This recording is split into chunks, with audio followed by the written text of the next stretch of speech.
It's just Okay. for positivity. Doesn't matter. Today, hello, I'm Bulat.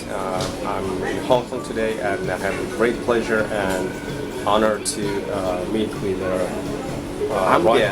Maybe I'm not sure, but maybe if Roy haven't come to Hong Kong, maybe we don't know the Jackie Chan.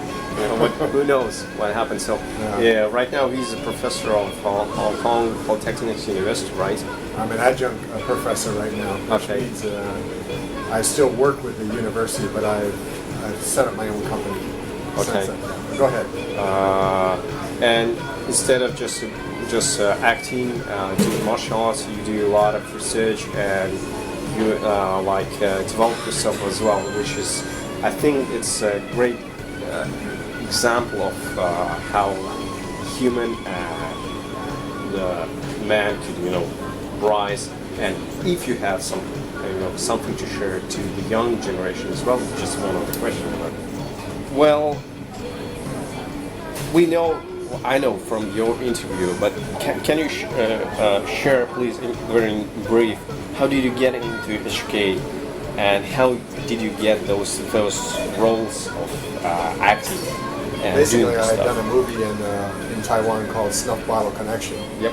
And one of the lead bad guy in the film was Huang Zhengli. Yeah. And by the time that we were in that movie together, he and I had a relationship. In other words, he was teaching me Taekwondo. Yeah, but how it happened? I mean, you traveled there, or you doing some business there? And What, in Taiwan? Yep. Well, now you got to go earlier. You got to go earlier. Okay. Basically, what happened is I was in Japan. I was studying martial arts in Japan. What the root cause? Why go there? Why did I go to Taiwan? Oh, Japan to start martial arts. Well, now you want to go back even further. Okay, well, I think probably to sum it up is I'm an explorer. Okay. And I'm very curious about what life is all about. Okay. I'm very curious about people's potential. I was curious about my own potential. And I had spent many, many years in academics. I have a science background as well as a literature background. And so I had decided when I got out of university that I wanted to do something different. And I wanted to do something that was meaningful.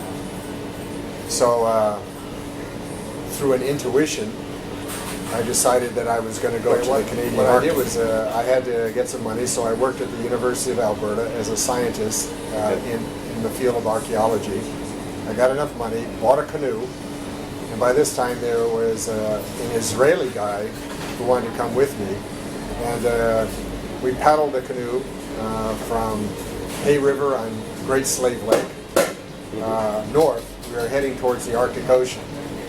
And so that took us, we were paddling, I guess, 10 days, a couple of weeks, something like that, on the Mackenzie River. And we had a number of adventures. And then I came into an Indian settlement called Fort Good Hope. How old you were? This was, I think, this was just during the spring breakup of 1972. I just had it because when you spend your life in academics, everything is that your reality and what you know of the world is books. Okay. And so, I mean, you can go from books and go into a job. You can become a banker, you can be a scientist, or whatever. But I decided I wanted to meet life face on. Okay. And so I went up to the Arctic. I stopped off at Fort Good Hope, and Fort Good Hope was an Indian settlement. It's about 800 kilometers up the Mackenzie River. And then we were, of course, the Native Americans didn't like us there at first because we were white guys. But you don't take your local, some company locally native Canadian? No. I mean, you two? Yeah, just two of us. Yeah, just two of us. That period, just using map, and how do you know the path? Well, we had a river map. Okay. We had a river map. There could be a lot of surprises during the Of course. way. Yeah, we had I have many, many adventures in my life. As well as temperature. As well as temperature. Yeah. Anyway, we arrived there in Fort Good Hope. And basically the young Native Americans, the children, were throwing rocks at our tent. Okay. So we decided to put all that energy to good use, and we taught them how to play baseball. And of course the parents are looking at this, what are these white guys playing some sort of game with our kids? So they, curious, they took us in, we had some tea together, and shared a few meals. And then they asked me what I wanted to do. And I said I wanted to go live in the bush. In other words, I want to go live in the wilderness. And of course my friend didn't want to do that. He wanted to go to the Arctic Ocean and then fly out. And I was trip done, adventure had. He didn't want to do that. And they kind of laughed at me. Anyway, there was a fellow who decided to take up the challenge and take me out into the bush for a trapping season. So I went through many, many adventures, over a period of 2.5 years, living in the Arctic. And I was very fortunate because they taught me their way of life. So we eat fresh meat, right? Yeah, eating all wild meat and fish. And I came close to death a number of times. Okay. I had some wild adventures. We can maybe talk about that a little bit later. But I want to try to keep on topic. Yeah. So, sure. Keep on topic. So what that did was it made me a very tough guy. Living 2.5 years out there. To give you an idea, we would walk on snowshoes anywhere from 30 up to 100 miles a day on snowshoes. We'd have to carry wood. I'd be carrying like 4 trees on my shoulder and have to carry them maybe 500 meters or more, through the bush. We had to use axes, cut things down. We had to go trapping and hunting. And then you're talking about the temperature. It gets more below the 40, I guess. Well, the Celsius. The record in the area that I was in was minus 68 degrees Fahrenheit. Celsius, how much? Celsius about 56 degrees, 56. minus 56. So you can pee and it's gonna freezes on the way, right? So, in addition to that, because I was a guy, guys go out by themselves a lot of times. So a lot of times I spent alone out in the bush, and we sleep on the snow. So even in those temperatures, you learn how to survive. Without building an igloo or anything like that, you learn how to survive on the... Just pure snow. Yeah, pure snow. No fire, yeah, no of course, shelter? Of course you make a fire. There's no shelter. Okay, so, natural shelter like wood. No, just a fire itself. Just a fire, sleeping on the snow. So, living that kind of a life in those type of temperatures and in hunting, and you need to be strong. Number 2, you need to have very, very fast reaction time. Because there are animals up there. So anyway, I was in probably the best shape that I've ever been in my life. Mm-hmm. Olympic quality. I remember the first year we were talking about the Olympics, and Jean-Marie Robisca, the guy who I went out in the bush with the first year. Okay. I was talking about marathon runs, and he says, "Oh, they run. How far do you run?" I said, "Well, like 26 miles." And he looked at me, 26 miles, that's it? 26 miles is like going out to the outhouse and back, that kind of thing. And he laughed uproariously. He thought that was so funny. And he says, "We do 26 miles, we run in the snow on snowshoes." We never get out of breath. Right? So it's a bit different. Yeah, it was a very, very different type of existence. But like I said, I was very fortunate because eventually they took me in and taught me their ways. And from my understanding, what they told me, I'm the only white man in their entire history that has ever led a nomadic life like them. But they speak English, right? They speak some English, some French, and Okay. of course their native tongue. There have been anthropologists and other people that come up and spend a couple of weeks, in a camp with them. Yeah, or I get it. So it's whatever. a great training camp, like more better than army, right? Yeah, so it's a lot tougher than Army. Yeah, yeah. But anyway, so I was in pretty good shape.